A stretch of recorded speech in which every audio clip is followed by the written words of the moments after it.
Okay, I'm going to call the meeting to order and ask Brother Gale, thank you so much for staying on to lead us in a prayer before our council meeting. So if everyone could rise, please, and remember we're in the presence of the Lord. As we gather here this afternoon, let us take a moment to recall the presence of God. Lord, we know that all the moments you give us are very special. You have plans for each of us. Help us to realize what those plans are. In particular, Lord, as people gather here for this important council meeting, we ask that you inspire each and every one of them to have wisdom, a sense of guidance, and courage to decide what is best for the greater community of Kenner. And bless the staff that works with them as well, that they may do their jobs accordingly for the greater benefit of the council and the community. We ask this through Christ our Lord. Amen. Thank you. Thank you, brother. Councilmember Reynaud, if you'll lead us in the pledge.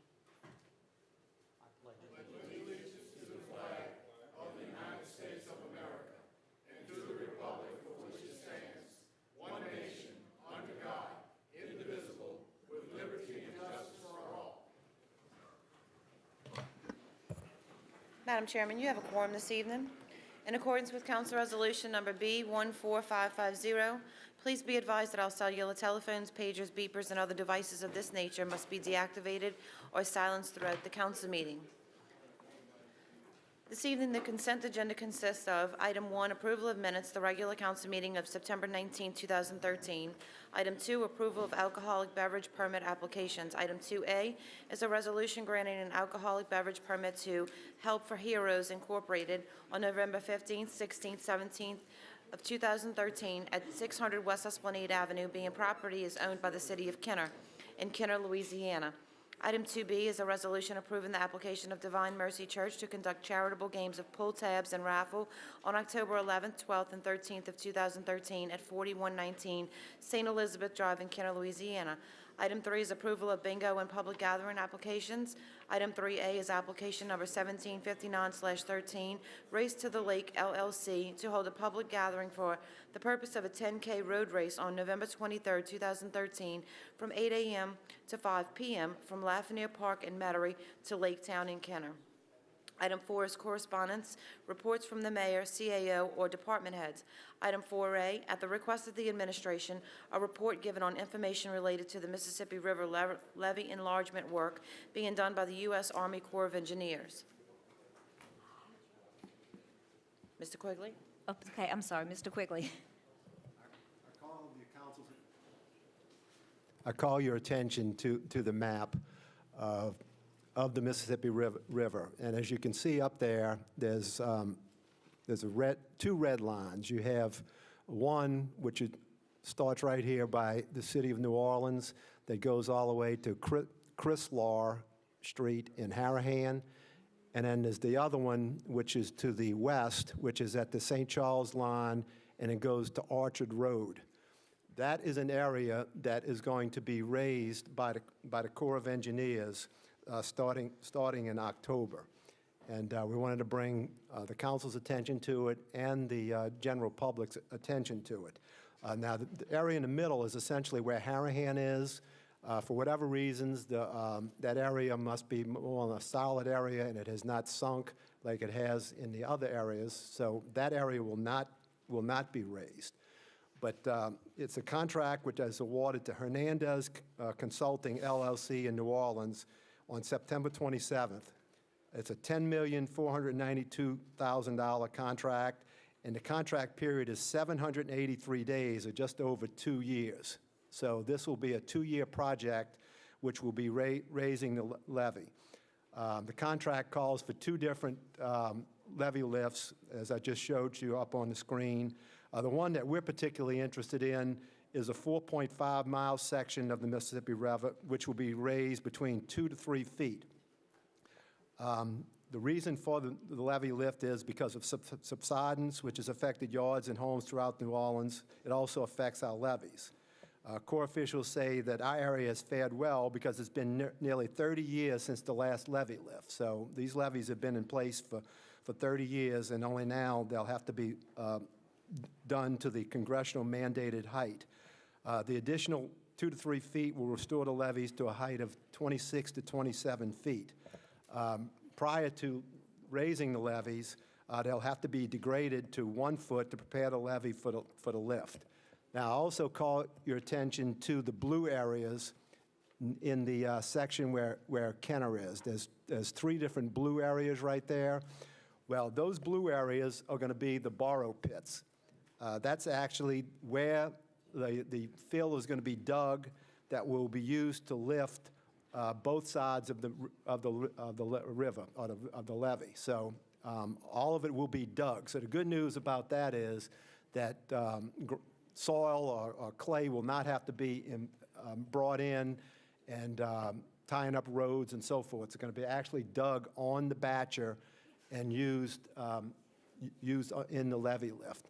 Now, there's one other small area right there, which is next to Williams Boulevard, and that is like a transition area. That's where they're going to assure that there's the proper clay content, and if they have to do any type of mixing to make sure that they have good soil when they top the levee. So the good news is that, like I said, they won't have to be using any of our roadways. There will be actually no haul routes in Kenner. All work that will be done on the top of the levee, and the only time they may have to go down is on Florida Street, which is I believe in River Ridge. So there will be no impact on Florida's roadways. Like I said, if they have to go on Jefferson Highway, it'll be done off of Florida. Now, the bad news is that during this 2-year period, there's no way that they can allow bikers and joggers to continue to use this path without jeopardizing their safety and slowing the project. So essentially, once this project starts, the levee and the bike path or the roadway on top of the levee will be closed. Now, it's going to be the contractor's decision as to when they're going to do these particular projects. As you know, there's 2 different projects.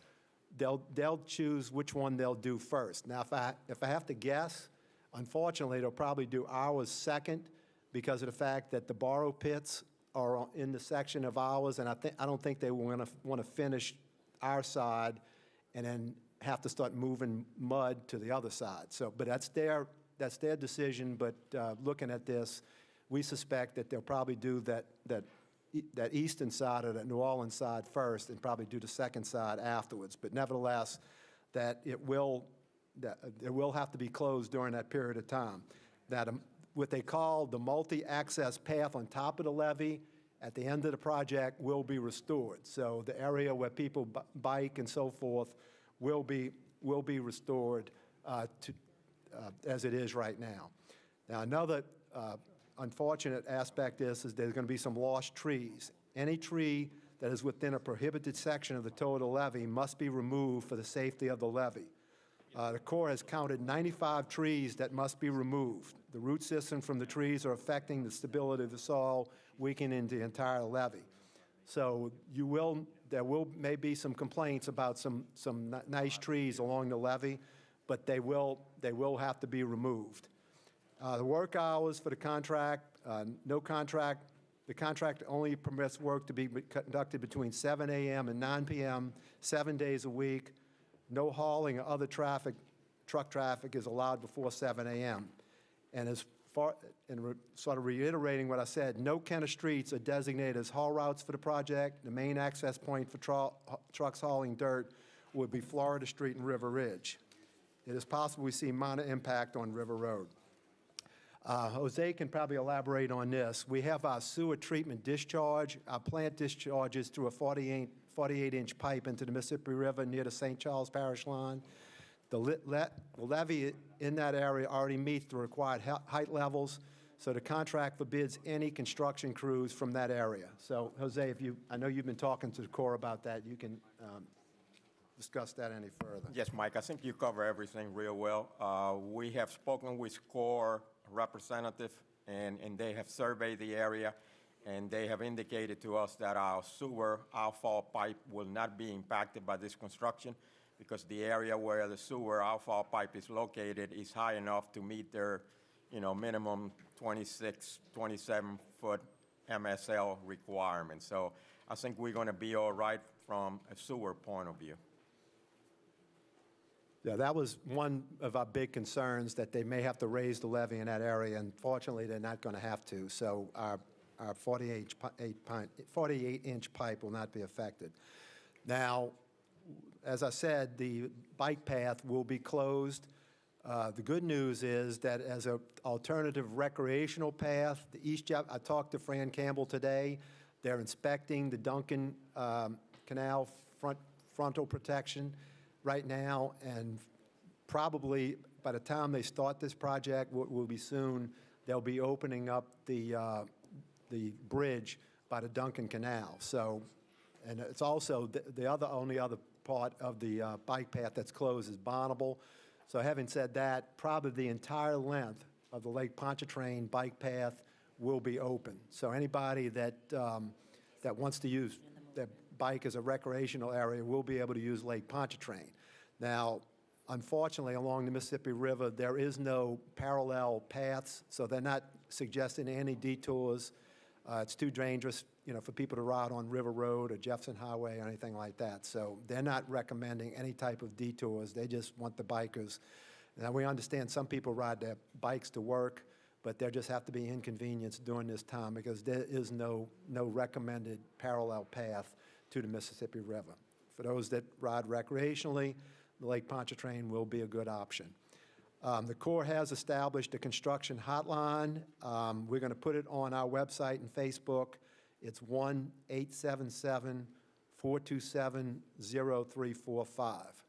So hopefully when we replay this, we can get KTV to put that on the screen too. So it's 1-877-427-0345.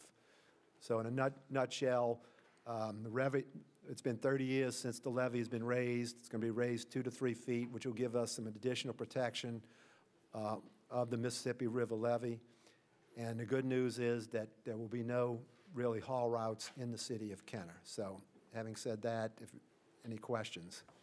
Mr. Quigley, this has nothing to do with the drainage project from the levee by the west return wall, where that all that work is going on along West Esplanade, right there? No, this is. But that is a FEMA project as well. Yeah, that's a FEMA project, but this one here is strictly through the Corps of Engineers. This is just routine, that when the levees sink, that they have to periodically raise them. So it's a totally independent project from the one on the Did I western misspeak? levee. Is that a FEMA project, or is it a Corps project? Well, no, it's a Corps. That is actually a Corps, but that's part of the 100. That was part of the 100-year protection plan. Right. Where this is not part of that plan. This is just part of the routine that they periodically check to make sure that it's at the congressionally mandated height, and they're mandated to raise it up another 2 to 3 feet. Okay. So there's been a lot of communication or opportunities to answer questions. We had somebody come here and talk about the road work that was going on, but since that work is going on at the same time, everybody just thought it was additional road work, but it's actually that portion of West Esplanade that's closed off is the drainage project after the levee construction. Do you know how long that project is going to be? I'm going to defer to Jose on that. The project that you're referring to, with the West Return drainage improvements? Yes. That project is probably expected to be completed by the end of the year. Okay, so around the same time, because when people have been asking me about the road construction, and I've been telling them for several months, by the end of the year it'll be gone, I wanted to make sure I wasn't misspeaking by not alienating that project and calling it out differently. So the timetables would be just about the same. By the end of the year, now the roadway work that's taking place right now between Williams and Ole Miss, we are hoping that project will be finished by the first or second week of November. I think they're running ahead of schedule right now because they're working 10 or 11 hours a day and they're working on weekends. So they possibly could be finished by early November, whereas this drainage project is probably not going to be finished till the end of December. Now, this drainage project is going to require that the Corps replace some damaged roadway as a result of this project, and that will be along eastbound West Esplanade between Canal 17 and the levee. So there will be roadway work, you know, On to the south some side? degree. On the south side On of the West- south side, right. Okay, so there are several projects going on at the same time within the same vicinity of each other that people should be aware that when we say 2 or 3 months, it could be a different project that is still ongoing because the drainage project seems like it's going to go a little bit longer than some of our street panel work that's happening. And then this project is going to begin when? They just signed a contract, so it'll be starting shortly. But the contractor, actually, it's the prerogative of the contractor as to when they do. They don't have to do them both at the same time. Okay. They can either do the west one or the east one. So one of them will be going on at once and then the other one. But like I said, since the borrow pits are in our section of the levee, to me, it would not make any sense for them to go ahead and finish that and only to have trucks running through to get to the borrow pits to get the mud to raise the levee. So just common sense tells us, and they agreed, the Corps agreed when we discussed it with them, that probably they will do the one on the eastern side first, and they'll come back and they'll finish ours second. But once they start, they said they will close off the levee and not allow any type of activity on top of the levee on the roadway. And it's getting into the wintertime when that probably is less of an impact, not that it's, that it's not going to affect anybody, but it's going to affect more of a recreational type traffic as opposed to people driving and getting around, navigating around the city. So while it's an inconvenience, it certainly, is not going to be as bad as what we've witnessed on West Esplanade. Right. Okay. Councilmember Carroll. Thank you, Madam President. And Mr. Gonzalez, like Councilman Brannigan said, there are a number of things going on, and obviously there's a tendency for residents to get a little bit confused about what's going on here, north to south. We did mention the fact about on the river, it is recreational, but, for someone who's lived on there for a long, long time, a lot of people use that for just day-to-day travel from one spot to the next because it's convenient and it's an easy shot. As far as the start time, Mr. Quigley said they haven't determined, but, a little common sense says they're going to probably start on the east. Once we get that information, I would appreciate it if you can give me kind of a little bit of a head start so we can, make the residents aware of it. And, also as far as the project, which is going on 30th, just to get some parameters so we understand what's going on for what, so people don't get too confused about it, what's going on. Because I think all of them are good projects, but just to be able to understand and to help me also to stay on in the right line of conversation with people when it's happening. So I would appreciate that. And I think for the river, after 100 years, so often things happen. The river, this is another safety for the people who live along the river. As far as it relates to insurance, is there anything that could possibly help with flood insurance for individuals that they may want to check with their insurance companies, Mike? Or is it just I think the 100-year flood plan directly affects the insurance ratings. I don't know that the Mississippi River, I don't know that this would affect that. I know the work that went on the West Return Levee and all the work they did out at the Lake Pontchartrain was part of the 100-year flood plan. So I think this is more of just a routine thing that they have to raise it. So I don't know that this will directly affect the insurance rates. Okay, well, in any event, this is something that's good, and this hopefully will last another 100 years before we have any type of incident. Thank God. Thank you, Madam President. Thank you, Mr. Gonzalez. Michael. All right. Thank you, Mr. Carroll. Councilmember DeFrancis. Thank you, Council President. I was going to wait to say this at the end of the meeting, but since it was brought up now, it makes more sense. I just need to say a quick thank you to Mr. Rick Hathaway, who, when I found out about the project on West Esplanade starting and that it wouldn't finish, actually, he told me until November 25th, which was some referred to as Black Friday, and others had been told it would finish at, the project would be completed at the end of December, possibly January. I made it clear to him how imperative it was to, to expedite the project as much as possible. Jose was wonderful. I have to give Mr. Gonzalez credit. I called him. He spoke to not only Mr. Hathaway, but he spoke to the owners of the company, and they have worked with us. I can't tell you how grateful the people of Kenner are. The people of Cans Brulee had a problem. I called Jose, called the company, called Rick Hathaway. They helped resolve the problem. They're working night and day to expedite it as much as possible. And now we're hearing the end of October, possibly the first 2 weeks in November, and credit needs to be given where it's deserved. So again, thank you, Mr. Gonzalez, for working with me and with the people of District 4 and the entire city, because West Esplanade impacts the entire city. I know that, and to Mr. Hathaway and the owners as well for working with us and knowing how important that project was to the people of this area. Thank you again. Thank you, Council President. All right, Councilmember DeNapolis. Thank you, Madam Chair. First of all, I mean, I like to see that the Corps is taking all the levee systems that surround our community very seriously. I mean, we can be impacted from a failure at the lake, from a failure at a St. Charles Parish line, or a failure at the river. I'm glad to see that they are spending the money, looking at, what the valuableness of all of our community and where we live, that we are need to be protected by very good levees. So I'm glad to see the work's done. I mean, that they're really paying attention to see what's happening. I mean, during a storm, I mean, I own a camp, down towards the mouth of the river, and when a storm comes through, the storm waters up the river topple the levees.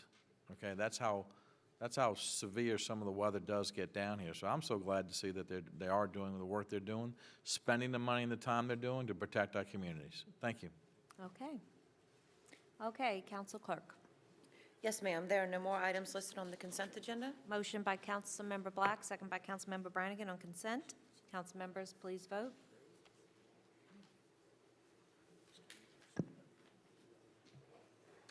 Madam Chairman, motion passes 7-0. Under the public appearance agenda this evening, we have item 9, public hearings for final passage. We have item 9A, a public hearing regarding summary ordinance number 11,599, an ordinance approving the sale of Lot 11A and its improvements located in Square 41, Old Kenner Subdivision, Kenner, Jefferson Parish, Louisiana. Motion by Councilmember Carroll, second by Councilmember Black to open a public hearing. Council members, please vote. Madam Chairman, motion passes 7-0. We're now in a public hearing regarding summary ordinance number 11,599. Is there anyone in the audience wishing to address the council on this subject matter? Please come forward and state your name and address for the record, as if we don't know. Council President, excuse me, Oh, I'm sorry. that's okay. Miss, what's her name? Can I have a presentation by our planning department? My name is Jenny Labella. I am the Vice President of Labella's Catering at 2218 3rd Street, or Reverend Richard Wilson Boulevard. Okay. Can we defer to Mr. Abear's presentation, and then we'll give you your 3 minutes? Sure. I'm sorry. No, I'm sorry. It was my fault. No, but please. It won't be long. Mr. Abear. Just a few minutes. Council President, Lot 11A is located in the Rivertown Historic District. It bears the municipal address of 519 Williams Boulevard. Lot 11A consists of 10,235 square feet, and it contains a vacant one-story building that formerly housed the Rivertown Toy Train Museum. The site also contains an associated off-street parking area along with the yard and deck area, excuse me. Lot 11A is located adjacent south of the Illinois Central Railroad. The area contains a mix of neighborhood commercial uses, and Our Lady of Perpetual Help Church is located to the west. The property is zoned RTC1PO, Rivertown Neighborhood Commercial Planned Option District. The single-story brick building consists of 3,377 square feet. The building's main entrance fronts Williams Boulevard. Its secondary entrance is located to the rear of the building. The site contains one vehicular entrance point from Williams Boulevard located north of the building that leads to the off-street parking area that's located behind the building. Now, correspondence has been received from the utility companies, including the Jefferson Parish Department of Engineering, which have indicated that they do not have any facilities on the subject site and have no objection to the sale. An appraisal of the property was performed on behalf of the applicant on May 3rd, 2013 by Zachary Derby's, placing the estimated fair market value of the property at $180,000. The City of Kenner subsequently obtained the services of Murphy Appraisal Services to conduct a review of the appraisal. The review concluded that the appraisal is well-supported and acceptable. The applicant has offered to purchase the property at 100% of the appraised fair market value. Based on review, the Planning Department and the Planning Commission both recommend approval. Thank you, Mr. Abear. Okay, Ms. LaBella. It's still Ms. LaBella, right? For Nothing the has next few happened months, yet. it is. Right, Nothing's okay, happened good. yet, just the ring. Okay. Anybody have any questions? I'm here to answer any questions that you guys possibly could have on what our intention is for this facility. If you, you get 3 minutes to tell us what you want, and then the council members, if they'll, when it's their, after public hearing, if they have any questions, we can call you back up for it at that time. Absolutely. Our intention is just simply to put together a more relaxed venue for weddings, birthday parties, anything that you'd possibly want to celebrate. We hope to be open in January, so we'd like to see this go pretty quick. And if anybody has any questions, I'll be here till the end. Okay, great. Thanks. Thank you very much. Is there anyone else from the audience? Motion by Councilmember Carroll, second by Councilmember Black to close public hearing. Council members, please vote. Madam Chairman, motion passes 7-0.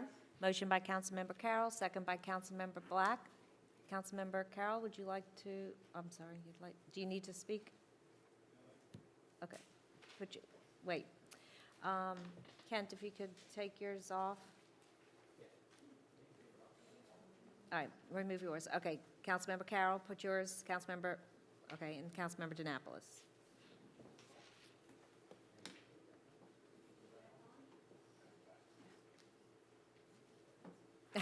All right, never mind, Councilmember. Let me just turn your mic on, Councilmember Carroll.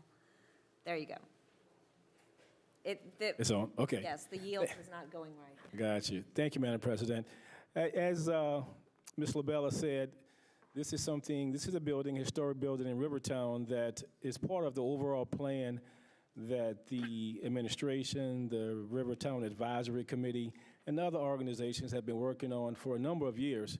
As we all know, the river and the lake are the two jewels of the city, and it is our contention to always to support it, to give it one more thing to make it attractive to other people. This is something that Ms. LaBella and her partners have decided to take part in and to help the city of Kenner.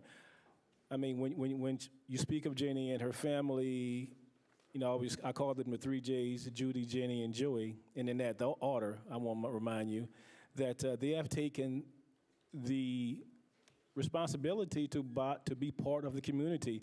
I remember many years ago going to LaBella's on Veterans Highway, but since Katrina, they came into the community, not only with infrastructure, but the support. Jenny was on the Rivertown Advisory Committee, a number of other committees. Joey has supported a number of organizations and functioned within District 1. So they have come in, not only, you know, let's face it, spending their money, but also take part in things that's not about money. It's about the community. I believe this is something that will bring additional foot traffic into the area, which we so greatly need in that area. And I think her family, other individuals who have invested, you know, their money in the area have committed to it. And I think it's part of our due diligence to also support that, support the people who put their money up, their time up, and their resources up. I think the sale of this building will facilitate that. And it's always that one thing that happens that starts the ball rolling. And I think this is something good. We look forward to the additional relationship with the LaBellas as things will be going forward. And hopefully by January, when the word gets out, a number of people will be able to use these resources. So I'm going to close right there, let some of my colleagues talk a little bit more, and then I'll come back and close. Okay. Thank you, Madam President. Thank you. Councilmember Black. Thank you, Madam Chair. I'm really excited about this. I thank the LaBellas for putting more stock into the city of Kenner and bringing another business into Rivertown. Do you know how it feels to grow up in a neighborhood all your life and see these buildings, each building that we've seen out there, that This building in particular was my dentist's office, where another place where the motor vehicle inspector was our hardware store. Another place down the street was our post office. So to see all these years growing up in Kenner, and to think in a lot of communities, those older sections and really the historical areas of our city when our city was young and growing, is still thriving and still having businesses come into it. I'm very excited about it. It brings back wonderful memories, and I thank the Labellas again. In fact, name it the 3Js, and the three Js, right? And if you want to throw a B in there, that's okay too. But I think it's wonderful. Thank you for investing in Kenner. I wish you much success, and I know the Labella name will carry a success to it. So thank you very much. Council member, I like how you said taking stock in our city. It's a food word. Councilmember DeNapolis. Wow, I mean, this is like a homecoming. It really is. I mean, you know, to District 1 and then in the city of Kenner. I mean, the LaBella family's been here for years and years. I remember I met Jennifer's dad back in, I think, '84, when my brother and I bought a hot rod from him. Still have it today, by the way. Anyway, like you said, like Councilman Black and Gregory, Mr. Carroll said the same thing, is that you have people who are local business people. They know what they need in that area, and they're investing themselves in there. They already have a business, not what 2 blocks around the corner, and here it is, they're buying another building and going to put another building, and they're going to do commerce out of it, and they know, I mean, they know what their industry is going to support. I mean, this is very dynamic. I'm excited about this. This is what we want as a council, and I think this administration as well, is to have all the city properties that are down there, all the buildings that we own, from the doll houses to everything that we've had down there, to actually, the only way to get it to rejuvenate and renovate is to get people who have business minds and ideas to bring, you know, different venues to that area, because that's what's going to bring people to District 1, and then bring people to that, you know, that old town Kenner. It's going to bring people back. So once again, I thank you and your family and your partners here, the Gaspards, I believe, for investing in the city. Going to make, once again, you're going to have another stop spot in an area that for a while didn't have places to go. Now it's going to have places to go. So once again, thank you very much. This is great legislation. I'm going to be very supportive and know your dad can't have his car back. All right, Councilmember Stagney. Thank you, Madam President. Mr. City Attorney, Mr. City Attorney, is it a conflict for Mr. DeNapolis to vote on this if he eats over there 3 or 4 times a week? Because I have to tell you, Councilman DeNapolis' waistline and mine has grown sizably since their business has grown in South Kenner. So we appreciate their investment several years ago after Katrina. And I'm excited for 2 reasons. One is these are proud partners with the city of Kenner, have always donated to several causes whenever asked. But more importantly, we're taking a city asset that has cost the city money year in and year out, and now we're selling it to good buyers, but we're going to be getting property tax dollars year in and year out. And that's one of the things governments do during downtimes.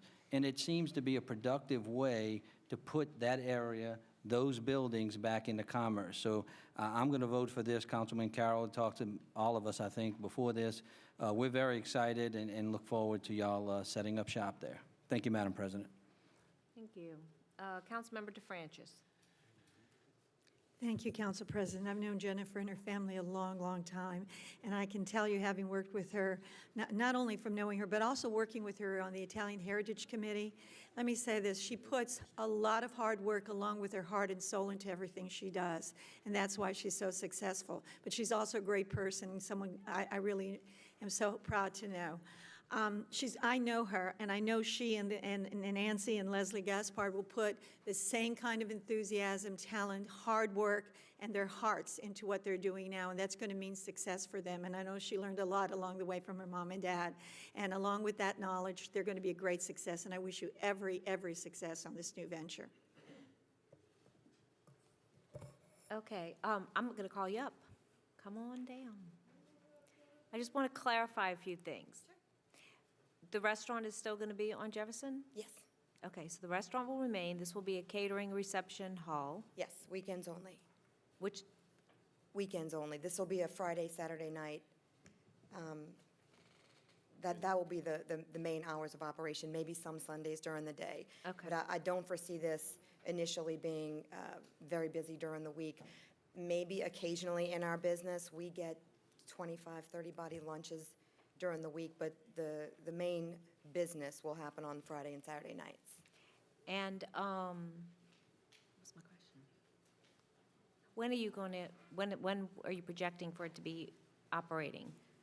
January 17th is when I'm hoping that everything will be ready to go. January 17th, is that a special day? It is I mean, a it's special so day. random. It is a special day, so we're hoping that it'll be ready for that. But if not, we do have a backup. We're just not talking about that.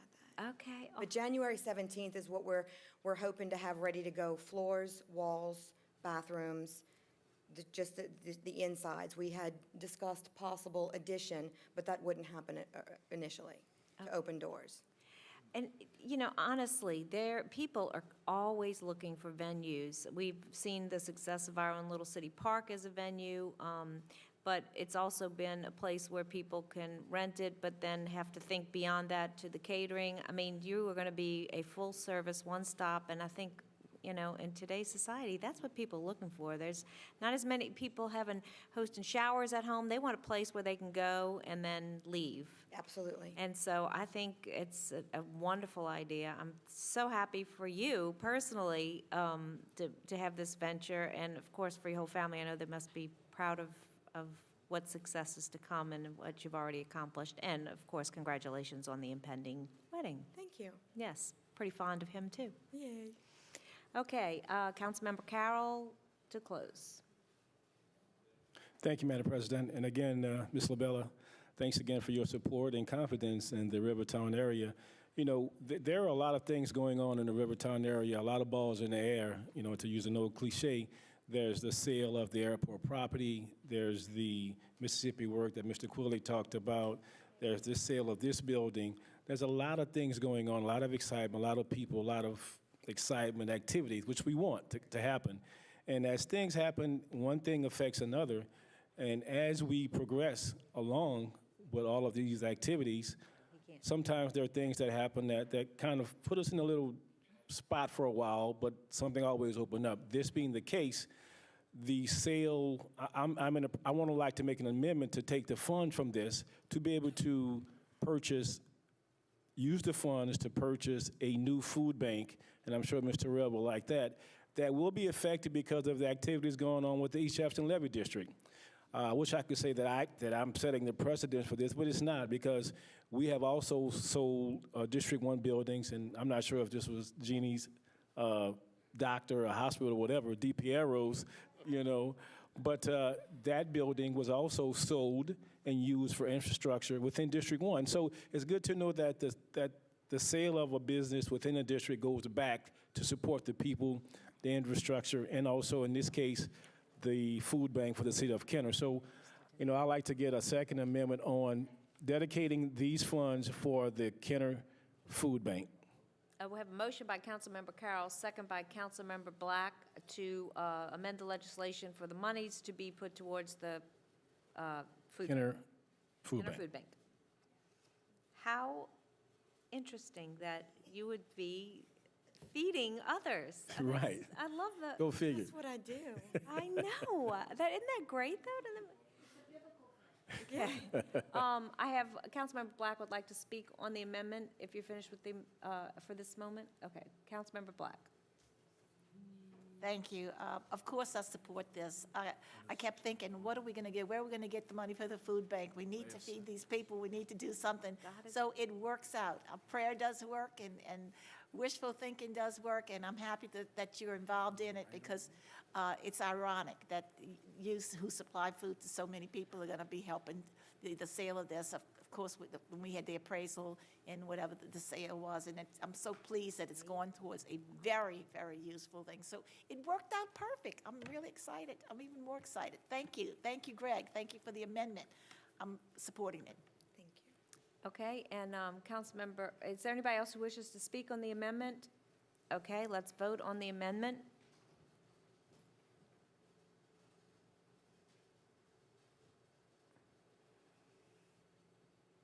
Madam Chairman, motion passes 7-0 to amend. And Councilmember Carroll, did you have any more to say? Just one more thing. Just as Councilwoman Brannigan alluded to, there have been a lot of questions about the food bank, the concern, because, I must say that the city of Kenner, this administration and the one before has always supported people who are in need in our city. And I think this is just one more way of thinking ahead to understand that this is something that we are committed to doing. It all worked out well. We look forward for the new building, and Mr. Terrell will be coming in the future with additional plans to give us more information on that, on the location, and it's going to be increased, it's going to be new, fresh. So, all in all, this is a good time for District 1 and for the entire city of Kenner. Thanks again, Ms. LaBella. Thank you and your family for all your hard work in the city of Kenner. We look forward to. Awesome. Thanks so much. I appreciate all your Thank you, Madam support, and President. I promise we are going to make you guys really proud. Can't wait for the ribbon cutting. Okay, Madam, let's vote on the legislation as amended. Madam Chairman, motion passes 7-0. Item 10 is opening of bids. We have none. Item 11 is reclassification for zoning of final passage. We have none. Item 12 is other ordinances for final passage. Item 12A is summary ordinance number 11,608, an ordinance amending various sections of Chapter 16, Article 1 and 2 of the City of Kenner Code of Ordinances regarding vehicles for hire. Motion by Councilmember DeFrancis, second by Councilmember DeNapolis. Council members, please vote. Madam Chairman, motion passes 7-0. Item 13 is resolutions and motions by council members. Item 13A is a resolution amending Resolution Number B14604, adopted by the City of Kenner Council on September 4, 2003, which accepts for maintenance certain street and certain off-site improvements in Louisiana Trace subdivision. Motion by Councilmember DeNapolis, second by Councilmember Black. Council members, please vote.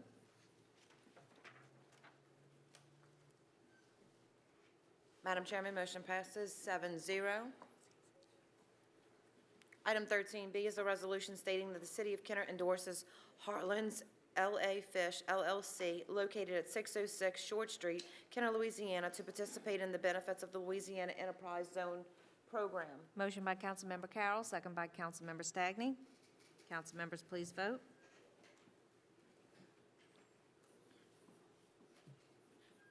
Madam Chairman, motion passes 7-0.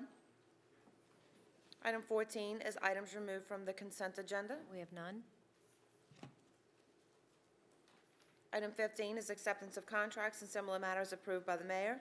Item 15A is summary ordinance number 11,609, an ordinance accepting the lowest responsive bid received for the furnishing and installation of new modular athletic flooring, as well as the installation of previously purchased modular athletic flooring at Buddy Lawson Gymnasium in accordance with letter bid number 13-1505 for the Department of Parks and Recreation. Motion by Councilmember Carroll, second by Councilmember Black. Councilmember Carroll.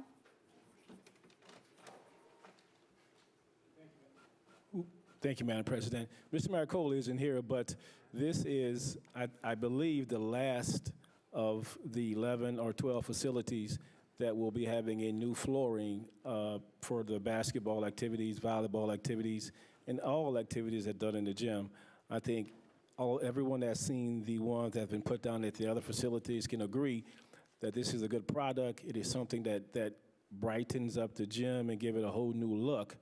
So everyone that will be using the Buddy Lawson facilities, children and adults, look forward to this. And it doesn't take them long to put it down. Once they get started within a week, it'll be done, and it will look 100% different than what it looks right now. So we look forward to the new additions to it. Thank you, Madam President. All right, thank you, Councilmember Carroll. Councilmember Stagney. Thank you, Madam President. And Councilman Carroll, it's been a long time coming for that playground. One of the things, and I see Mr. Bodie out there, I don't see Mr. Maricoli. We're putting these new floors in all of the gyms, excellent product. One of the problems is some of the gym roofs are leaking with a new floor under them. So I know one of them we talked about, Councilman Carroll, at Susan Park. I think Butch Dewey may have a leak or two. If we could look into that, I hate to see these new floors go down and they be ruined very quickly from a leaky roof. So, thank you, Madam President.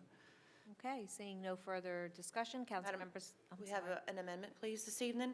We need to amend the legislation to reflect the vendor as Sport Court of Arkansas, and the amount will be $15,120, please. Motion by Councilmember Carroll, second by Councilmember Black on the amendment as read. Council members, please vote on the amendment.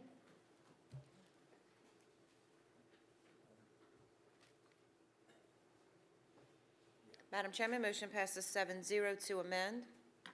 And now, as amended, the legislation as amended, council members, please vote.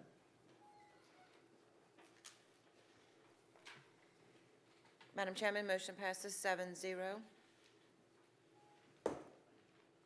Item 15B is summary ordinance number 11,610, an ordinance accepting the responsive bid received from Rainey Electronics Incorporated in the amount of $8,667 to furnish and install a scoreboard at Susan Park Playground in accordance with seal bid number 13-6173 for the Department of Parks and Recreation. Motion by Councilmember Carroll, second by Councilmember Black.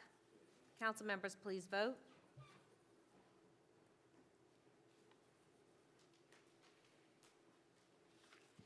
Madam Chairman, motion passes 6-0. Councilmember DeNapolis did not vote. Item 15C is summary ordinance number 11,611, an ordinance approving an increase to the maximum agreement amount of the agreement with Dom Development Corporation for miscellaneous carpentry work, labor only, on an as-needed basis, not to an amount not to exceed $200,000 annually. Motion by Councilmember DeFrancis, second by Councilmember Reyno. Council members, please vote.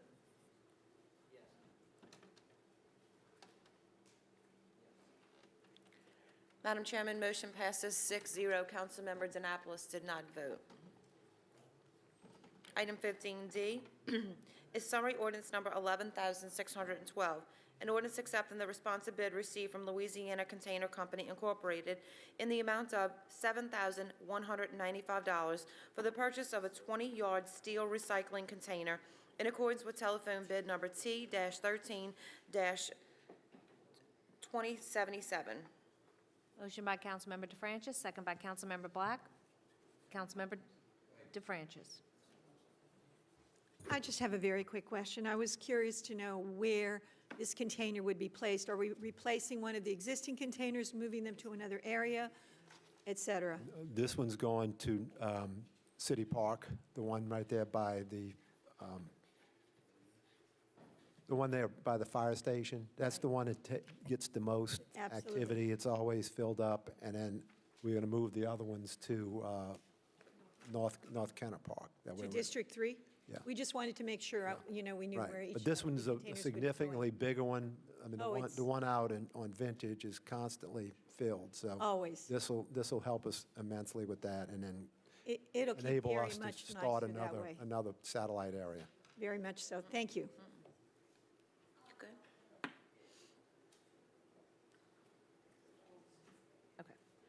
Okay. Okay. Councilmember Black. Thank you, Madam Chair. I'm glad you said that, Keith, because he and I had spoken. I've had a couple of people in my neighborhood ask me because they'd like to recycle, and that's in the northeast section of Kenner. And they had heard that they were putting one in the North Kenner Recreational Park and wondering when it was going to happen. So all of the people who have asked me, or for those individuals who have asked me, I should say, that is forthcoming. And I had spoken with the mayor on this before, and to Keith, and he said, so how long are you talking about? Are we talking about 3 months before they'll have one at that location at North Kenner? Oh, I don't think, I So think it'll on be fair. 38th Street? Once this is approved and we wait the 17 days, we'll issue the purchase order. So it should be And relatively so what is fair. it, do we have a capacity on this one as opposed to the large one? I mean, the large one obviously is much more utilized, but what is the capacity of the one that will be going into that? It's equivalent to the 20-yard dumpster. I'm sorry. A say that- 20-yard dumpster, Okay, 20-yard. it's the equivalent of that. Okay, thank you. Okay. Seeing no further discussion, council members, please vote. Madam Chairman, motion passes 6-0. Councilmember DeNapolis did not vote.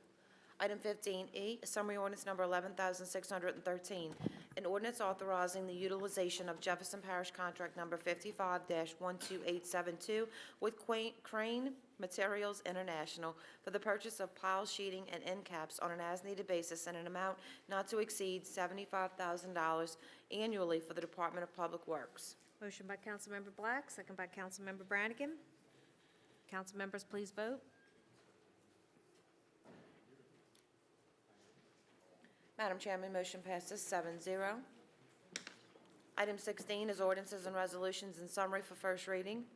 Item 16A is an ordinance authorizing the purchase and installation of one thigh aerial device, arm lift bucket, and storage bins from Truck and Transportation Equipment Company Incorporated in the amount of $55,644, utilizing the Jefferson Parish Contract number 55-13771 for the Department of Parks and Recreation. Item 16B is an ordinance accepting the responsive bid received from Quality Court Industries, LLC, in the amount of $14,850 to remove the existing rubber safety surfacing and to furnish and install new pour-in-place safety surfacing at Arizona's Hot Lot in accordance with seal bid number 13-6172 for the Department of Parks and Recreation. Item 16C is an ordinance authorizing the utilization of the State of Louisiana contract number 408896 with Louisiana Machinery Company, LLC, doing business as Louisiana Caterpillar, to purchase one Malden asphalt paver in the amount of $60,325 for the City of Kenner Department of Public Works. Item 16D is an ordinance authorizing the utilization of the State of Louisiana contract number 408751 with Louisiana Machinery Company, LLC, doing business as Louisiana Caterpillar, to purchase one Caterpillar asphalt compact roller in the amount of $37,870 for the City of Kenner Department of Public Works. Item 16E is an ordinance accepting the responsive bid received from Industrial and Mechanical Contractors Incorporated in the amount of $988,929.01 for the LS 4208 Grenada and Martinique Sewer Lift Station and Sewer Force Main Improvement Projects in accordance with seal bid number 13-6170 for the Department of Public Works. Item 16F is an ordinance accepting the responsive bid from RQ LLC, doing business as the paper folder company for an Auto Seal Formax FD 2032 pressure folder sealer with conveyor and an annual maintenance agreement in the amount of $9,878 for the Finance Department in accordance with telephone bid number T13-2054. Item 16G is an ordinance accepting the responsive bid received from Centos Corporation Number 2 for an annual contract to lease uniforms in accordance with seal bid number 13-6171 and an amount not to exceed $35,000 per year for the Department of Public Works. Item 16H is an ordinance approving supplemental agreement number 1 with State of Louisiana Department of Transportation and Development regarding the addition of 9 concrete bus pads along 31st Street from Loyola Drive to Duncan Canal, and an amount not to exceed $160,000 for the Department of Public Works. Item 17 is reports from the council and our special committees. Councilmember Stagney, go ahead. Thanks, Madam President. Mr. Quigley, we had spoke last meeting, and I think one time in between, regarding the 133 properties that were under the DFIRM maps that were X-zone prior to these new maps and now are being moved to an AE zone. Did you happen to find out anything, or can we have a meeting? Go ahead. Yes, I spoke to Michelle Gonzalez, who is the Jefferson Parish floodplain manager, and Jefferson Parish is the one who had notified us about that change. And she's volunteered to assist us in getting a Kenner meeting where we can notify those people, where they can come in and they can get specific information about this change and how it may affect them. So she definitely wants to work with us, and Let's try to get that set up. I think we discussed some notice of appeal. That section, it's mostly residents off the West Napoleon Canal in District 2, and I don't understand, because of the drainage improvements that have been made, how do they go to a worse zone? right, I expressed that to her, that from our understanding is that these aren't areas that have even flooded. No, So they we're have not. sort of puzzled as to why that is happening. But also, the parish has also appealed to FEMA for them to reconsider that. And we've listed all kind of improvements throughout the parish. And then also the pump to the river someday would probably help. I mean, would it be advantageous to get these residents on the record saying we've never flooded? It would I mean, hurt, yeah. you remember, I commended Councilman DeNapolis because and at the time, I think it was Councilman Johnson, we were all vying for all of this drainage money. And I couldn't prove in District 2 the amount of repetitive flood damage right. that For the Councilman statewide flood DeNapolis program, could. right. So, I mean, there's evidence out there that Right. there hadn't been flooding. Then with the numerous upgrades to the drainage system, I would think that they would stay at least in the X zone. Well, that is, the parish, on our behalf, we're part of the appeal. They have appealed it. But like I said, in the meantime, we will try to set up that meeting as soon Okay. as possible for those affected residents. All right, thank you. Also, Madam President, one last thing, and I want to make sure I get this date correct. We're looking at zoning, possible zoning changes in Airport District 1 and District 2. There is going to be an airport zoning district meeting on October 16th at 6:30 in these council chambers, and I'll get a letter out to all of the affected residents, but if you're in the viewing audience, it's going to be October 16th. What is that, Jay? Is that Wednesday? Bear with me for 1 minute. Apologize. Yes, sir. Is it Wednesday? Is it Wednesday? That's it, Wednesday at 6:30, October 16th, in these chambers, and I'd invite any of the affected residents to be here. Thank you, Madam President. Okay, Councilmember Reyno. Thank you, Madam Chair. I wanted to remind everybody about the Oktoberfest, which is this month, and it's on Friday and Saturday only. It's not going to be on Sunday. So it's going to be October 11th and 12th, October 18th and 19th, and October 25th and 26th. I also want to remind everybody about the Algo Day dedication, the basketball center court, which is going to be on Thursday, October 10th at 7 p.m. At Gladys Gym. And lastly, I just want to thank my council assistant, Darylyn Dozat, for making our little pink ribbons to remind everybody about Breast Cancer Awareness Month. And that's it. Thank you very much. Okay, Councilmember DeFrancis. Thank you, Council President. 2 quick points. On Saturday, October the 5th, from 9 a.m. to 1 p.m., Chateau Lakefront has their annual garage sales. It's a big event for Chateau Lakefront. It's all neighbors getting together and deciding that they wanted to do this special garage sale every year, and they've continued for quite a while.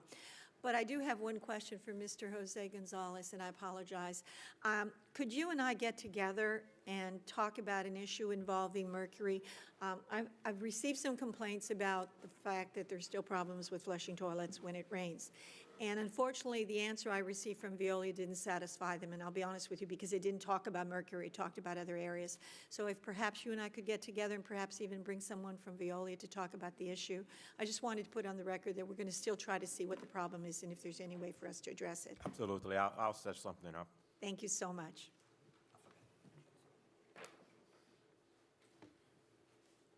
Okay, 1 second. I'm sorry, 1 second, because we're... Councilmember DeNapolis. Thank you, Madam Chair. First of all, I want to let everybody know at the Kennet Pavilion on October 9th, you're going to be, Parish President John Young will be there to answer questions about the millages that we'll be voting on. This is for Districts 3, 4, and 5. It starts at 7 o'clock, so please come out and hear the Parish President talk about the millages. Once again, these are not additional millages, these are just renewals, okay? And of course, and just to tell you about the impact if they don't pass. Another thing is Mr. Quigley, I do want to mention I have been getting, some calls on some District 5 residences from Seton Park area and from Woodlake area that all of a sudden they're finding that things are changing on the maps as well, on the flood map. So I'd like to take a look at it. I actually looked at my address of my house, and it's in Lake Pontchartrain. So I don't know. That's not good. So if we could probably also address any of the issues that are, in Kenner that just don't seem right, But my address is actually, when you map it and you put it in, it actually, the dot's in Lake Pontchartrain. And it's got to be a glitch, but, when I go to renew my flood policy, if they see that I'm surrounded by water, I don't have a chance of getting a decent policy, okay? Thank you. Okay, Councilmember Carroll. Thank you, Madam President. Excuse me. There are a couple of things. First is, as everyone knows, like Councilman Denopoulos said about the upcoming election for the millages, which is October the 19th, I spoke with someone from the Secretary of State because I vote in Precinct 33. There's the older part of Kenner. There are a lot of seniors that vote there. And I was informed that there are a lot of seniors who get help from from their sons or daughters.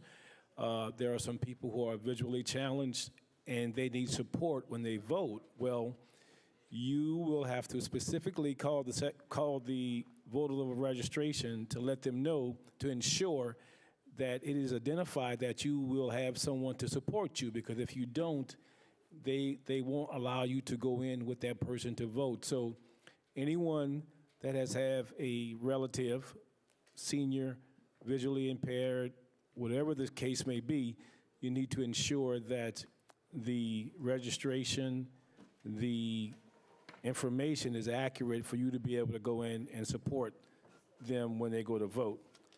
The second thing is, just like Councilman Stagney said, for District 2, the meeting for the zoning will be October 22nd at 6:30 at the Heritage Hall. District 1, excuse me. District 1, October 22nd at Heritage Hall. Doesn't mean you can't go to the one in District 2 at the council chambers. Anyone can go to any building, but this one, we try to spread it out to give people who have transportation challenges to be able to attend this one. District 1, October 22nd, Heritage Hall. Also, we love to have these events, to have people come out. I think sometimes people get information that is not conducive to the meeting, and they come to the meeting asking questions that is not relevant to that specific meeting. And what it does is it prolongs the meeting, and people who have legitimate questions can't exactly address it. So this meeting will be for the zoning, and if Mr. Hebert could just give us a little time frame for what's going on, where we are, and where we need to go with this, I would appreciate that. Well, we're in the process of finalizing 2 drafts for 2 proposed airport zoning classifications. And so the purpose of these meetings is to present to the public what it is we're proposing, and then second, obtain input information from the residents as well. It's to go over the boundaries of the proposed airport zoning districts, as well as the purpose of the districts, the regulations and the types of uses that are permitted and prohibited, and the processes that they would have to take prior to development. Thank you. So it's not for the levy 100-year plan. It's not for the path to progress. It's not for the sale of the properties from the airport. It is specifically for the zoning. So come prepared with as many questions that you want to have, but come prepared to address those concerns. Thank you, Madam President. Councilmember Reyno had one more thing before we wrap this up. Oh, you got your mic on. Thank you, Madam President. I forgot to mention, this is for District 3 residents. I have a coffee and desserts at my house that I try to do at least a couple of times a year. And the next one's coming up on Monday, October 14th at 7 p.m. It's just an opportunity for some conversation, questions, and answers. And Chief Caraway will also be there to give a little report on and answer any questions on the police department. So thank you very much. Okay. I also just wanted to add that absentee voting for this election is October 5th through the 12th from 8:30 to 6. Remember, we have our own register of voters right here in South Kenner. Was the best-kept secret before the presidential election, but then there was a huge line, so I guess that's good. But, please exercise your right to vote, but if you want to vote absentee or early voting, we'll call it now, because you can vote early without even being absent on the day of an election. It's October 5th through the 12th. And you can vote at any place in Jefferson Parish. Also, besides the sewer millages, obviously at our last meeting, we had the school board superintendent to address us on the renewal of the millages for the school system, so please remember to vote for that. And also, what's the dates of that? The National Night Out Against Crime kickoff is October 13th out at Lake Town. And that's always a very nice event. Does anybody have the times available to them? It'll be on our website, but it's usually in the afternoon. It got moved. National Night Out used to be in August. They moved the event because of the weather in August is just so stifling hot. So National Night Out is in October, and so it'll be beginning at 2 p.m. at Lake Town, correct? On the 13th. And lastly, we referred to a few things about the new flood maps, and there were some regulations that did go into effect on Tuesday, October 1st. Not necessarily that's going to affect everybody widespread at this point because we're still debating things on the maps, but as of October 1st, everyone who has flood insurance or will be renewing flood insurance will be required to have a flood elevation certificate unless you're in the no flood zone. So this is, going to cause some confusion for people because a lot of people have had flood rates based on pre-firm ratings, and for properties that were built before 1974, there was a special rating that could be given to a property if you didn't have a flood elevation certificate. So in any event, mostly people who are in the market right now are aware of this because there's no more assuming flood policies from a previous owner. It used to be that the flood stayed with the property and an owner could assume it as long as it wasn't through USAA, which was only available to military. But that is one of the changes that already has taken effect. So to think that there are not things that have changed because we are still working through some of those issues with the new flood maps is not true. There are some things that are in place that could affect you.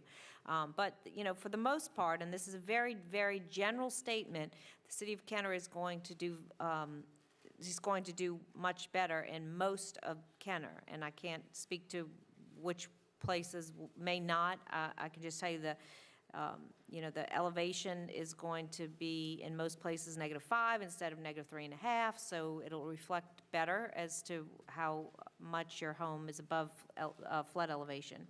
So that's a very general statement, and so it's not specific to any one property. We will get some new X zones in the City of Kenner, which is very good, and so if you are interested in looking at the flood maps that we've continued to talk about, you can go to, it's called riskmap6.com, and put in your address, and it can show you some general lines as to where you may fall. A lot of people will be unaffected because you're an AE, and you'll continue to be an AE, but there will be some changes. So take any opportunity, if you have any interest, to go to any other meetings that they may host, because it's your one opportunity to have individual FaceTime with the person who is able to answer your questions specific to your home, okay? All right, Mr. Quigley. Yes, I want to announce that code enforcement has moved temporarily for probably the next 6 to 7 months down on Reverend Richard Wilson Drive, which is where Public Works and Planning are located in our new complex there. We're renovating the first floor where code is. Now, people wishing to visit the mayor's office and the council office will still be able to access the building through the front door. But any of our citizens that are doing business with code are advised to go to venture down past on Williams down to Rivertown and take a right on either Reverend Richard Wilson Drive or formerly River Road. So I just wanted to make sure that everybody is knowledgeable of that change. And also would like our emergency manager, Doug Dote, to come to the microphone and talk a little bit about the disturbance in the Gulf and our ongoing preparations. Mr. Dote. Good afternoon. Just to give you a little summary about what's going on out in the Gulf and what we're preparing to do. As of about 4 p.m. this afternoon, we received our latest update from the National Hurricane Center. This is still a large, disorganized system with a diffuse center. Strongest impacts will be east of the center, which will be east of us. Tropical Storm Karen is expected to make landfall Saturday or Sunday, Friday night or Saturday night between the southeast Louisiana and the Florida Panhandle. The intensity forecast has the potential for this to become a Category 1 hurricane, a low-level hurricane, but then go back down to a tropical storm.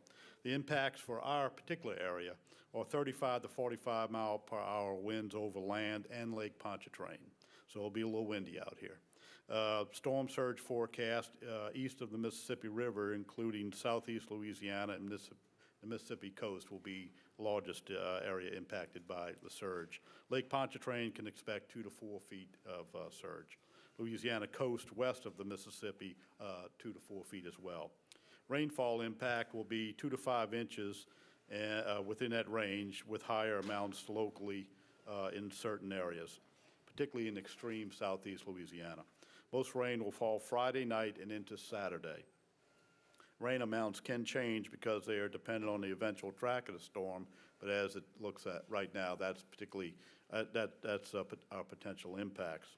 As far as our activities, we have been in contact with the Southeast Louisiana Flood Protection Authority East, as well as the levee district here. We have spoken to them about the closing of gates, and they have advised us that they've closed gates along the 17th Street Canal and the West Return St. Charles Parish Line Canal. They are closed with the exception of the railroad gate, which is not an issue. There's also no reason to believe that there will be any need to close the Williams Boulevard gate or the gate at the Duncan Canal pump station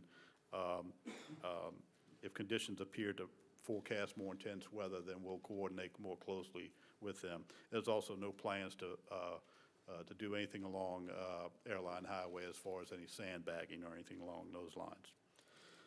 With respect to weather advisories, I believe you've all been receiving those advisories on a continual basis, and we'll continue that throughout the event. The City of Kenner directors have all been given specific instructions for preparatory activities to be undertaken. Our Public Works Department has intensified its drain cleaning activities, canal monitoring, and roadway surveys throughout the city. Office of Emergency Management, we're closely monitoring this event, and the Emergency Operations Center can be activated to a higher level if necessary. We will be determining whether or not we will establish a call center tomorrow, dependent upon the 9 a.m. briefing from the National Weather Service. With respect to our coordination with the parish and state, we are in constant contact with Jefferson Parish Emergency Management, and we do receive hourly updates from them. If necessary, we will activate the Web EOC Communications Network and communicate directly with them and the state. With regards to GOSEP, we are receiving GOSEP briefings on a daily basis. Again, our next one is tomorrow at 9 a.m. With respect to the Coast Guard, the captain of the port has limited activity along the Mississippi River, so there should be less ship and barge traffic, which is helpful to us. And the Coast Guard Auxiliary Emergency Communications Team will be available in the event that we need them in our EOC. The Kenner Police Department has activated portions of its disaster emergency response plan, and we're coordinating closely with them. We're also in contact with Energy, and we'll be talking to them tomorrow. We're discussing our emergency plans, and we will confer with them for any additional action. We also have the availability of any up to 3 Spanish language interpreters for our call center if necessary, starting tomorrow. And our public information team has begun giving out alerts and information on our website, Twitter site, and Facebook. Any questions? Well, I just want to say that in this day and age, we have as much information as everybody else, because the minute we get it, we have the ability to disperse it very rapidly. So, you know, please don't think that you don't know as much as we do. We're getting the information in all of our communicates and all of our ways that we communicate as quickly as we get it in. And that if there's any direction, that it comes from the parish president on behalf of the city. So please don't think because our own mayor is not the face, if any direction that comes in the event of an emergency comes from the parish president as a whole. Lastly, I wanted to ask, I wanted to say that the governor has declared a state of emergency, and that is typically done in this scenario so that local governments can have the authority to do things and act accordingly to, for whatever is necessary to prepare and clean up from these types of events. That's correct. So, you know, please don't think that because there's a state of emergency that there's any heightened fears that it's going to be anything more than a big rain event, if you will. But that is a protocol that's done. So if there's, if there is a call center, is it our 468-7200 line, or will that just be dispersed information? We will put that information out as Okay. we establish the center. We'll give out all the numbers, and that will be on the website. We'll also make a press release with that information. Okay. And my last question is a very general question. Mr. Quigley, you may be able to answer this best, but Mr. Dodd, if it applies to anything with emergency services, let us know. I've gotten this question often, and I'm certain my colleagues have as well. With the government shutdown, the federal government shutdown, does that at all impact anything that goes on in the city of Kenner in terms of how we serve our citizens? Any None. programs, any? No.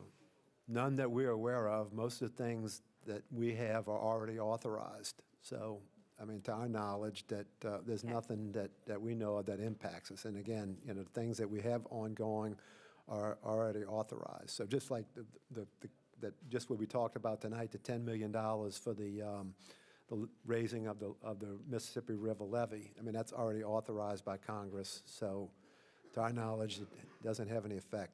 And in emergency services, those things which needed to come off a furlough to activate for this event have been done, is that correct? Right. The only agencies that were really affected to some degree were the National Weather Service and the hurricane hunters. And they've been pressing forward with giving us information on a timely basis, even though their staff is restricted. But other than that, there is no other additional restrictions that we're being affected by. Okay, so you're safe and it's business as usual. Sure. And we're in good hands. Thank you, Mr. Doak. Thank you. Council Clerk, Yes, ma'am. Item 18 is new business. we have none. We have none. Item 19 is unfinished business and are motions to reconsider or remove from a tabled position. We have none. Item 20 is persons wishing to address the council on special subject matters. We have one, Mr. Almarella. Al Morella, 4260 East Loyola Drive, 5th District, 41 years. I want to comment on a very disturbing article in today's issue of the Times-Picayune Street.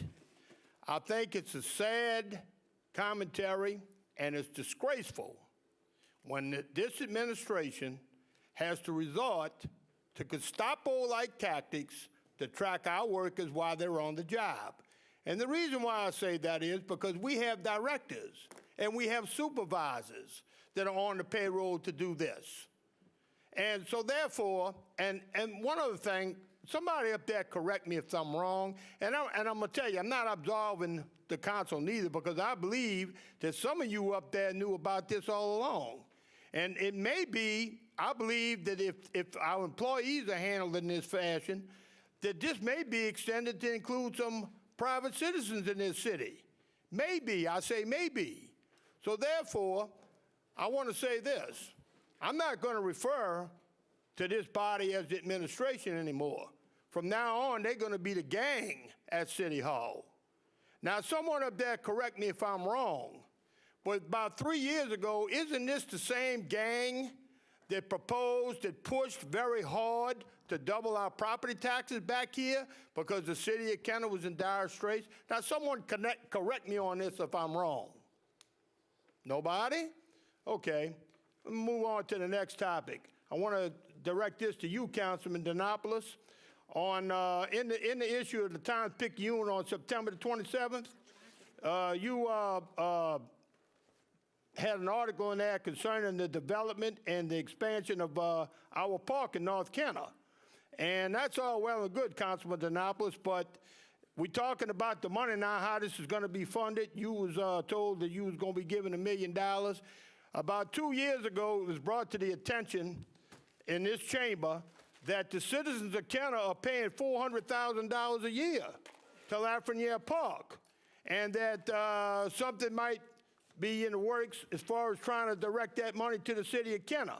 Now, I'm going to tell you what, I want to see this council work very diligently and aggressively pursue getting that $400,000 directed to the city of Kenner. That would be reoccurring revenues to take care of all our parks and to add whatever amenities you want to add to our park in North Kenner, rather than one-time money. So I suggest this council go to work and work very hard to try to divert that money, to try to get that money to the city of Kenner. Anybody got any comments, any questions for me? Thank you. Okay. One more thing I was texted to remind everybody, this is the perfect time to go outside of your own home and remove any debris on your storm drains now and throughout any rain event to help eliminate flooding. So that was sent to me as a PSA, so I'm sharing. Okay, no further persons wishing to address. Meeting is adjourned.